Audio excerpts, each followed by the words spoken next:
Hello and welcome back to Math Class in Session. Today we'll plunge a little deeper into the muddy. The dot product of algebraic vectors. That would be vectors on a grid or in three space. If vector A is defined as A1, A2, A3, and vector B is defined as B1, B2, B3, then their dot product is defined as A1, B1 plus A2, B2 plus A3, B3. Look at the pattern. We multiply the first coordinates, the second coordinates, and the third coordinates, and we add them up. And that's the dot product.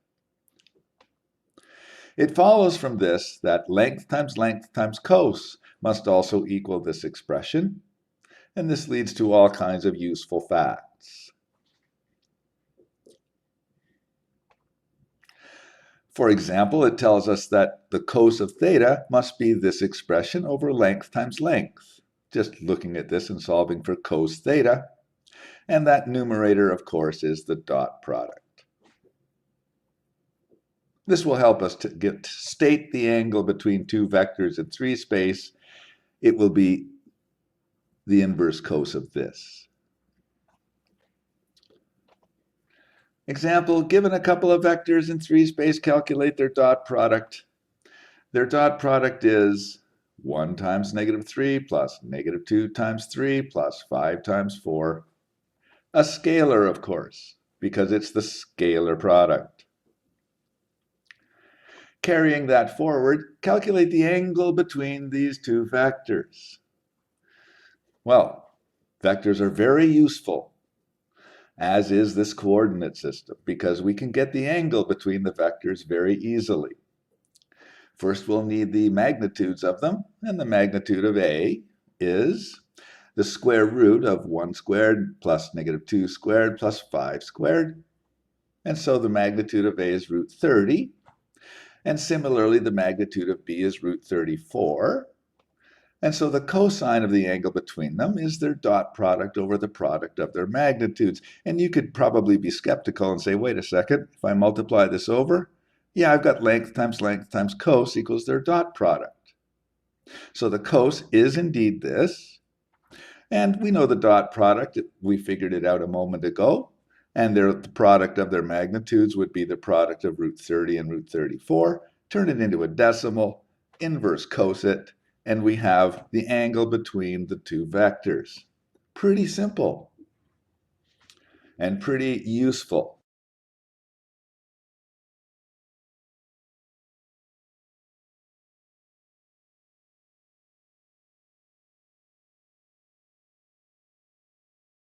Moving on. For what values of k are the following two vectors perpendicular? So we've got a couple of vectors. Let's make them perpendicular. If they're perpendicular, then they dot to 0. So let's dot them. And we've got, by the way, dotting things is not a verb. Okay, so we'll dot these things, and we've got 3k times k plus -2 times 5k plus 4 times -2. Equate that to 0, and it's time for grade 10 math. Somebody somewhere might have said that factoring was important. Yes, indeed. We'll factor them, and we have k equals 4, or k equals -2/3. Okay, let's check. If k equals 4, do they dot to 0? Well, of course they do.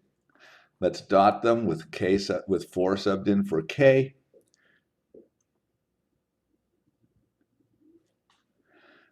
Dotting them.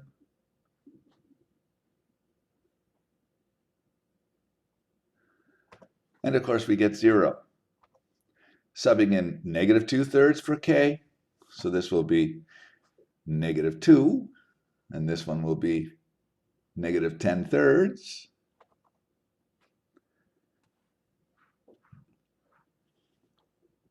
Finding the dot product by multiplying and adding. So it'll be positive. This is -2 times -2/3. This is going to be -2 times -10/3. and this will be 4 times negative 2,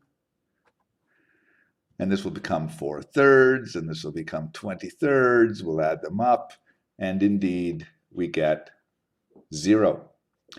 So that's a check. Example 3, determine the angle between two diagonals, between the diagonals of a parallelogram. Now, we've done this in other math classes, but here we are in vectors. You'll find out how easy this can be.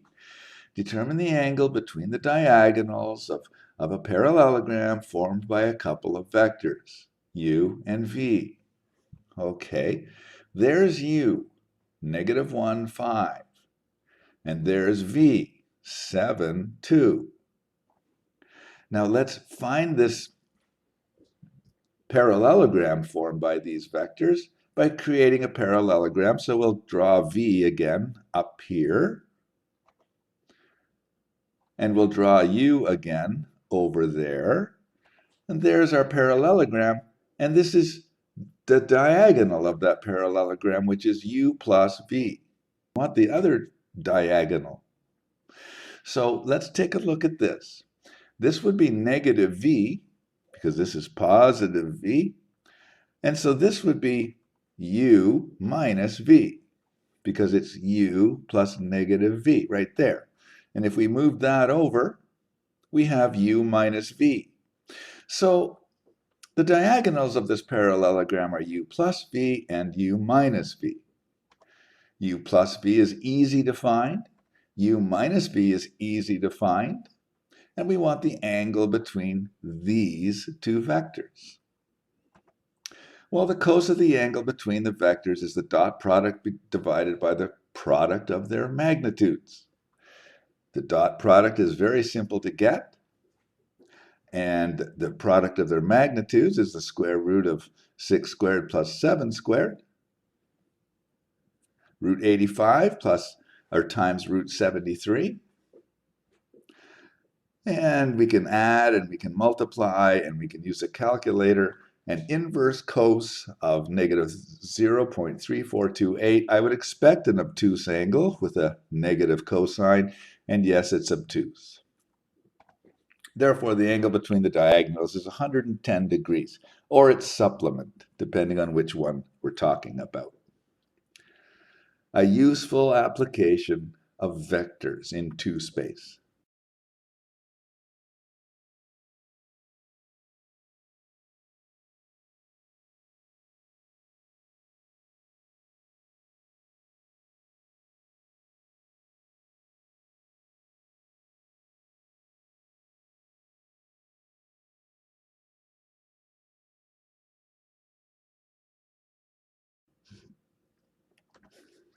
Example 4, find a vector perpendicular to both vectors.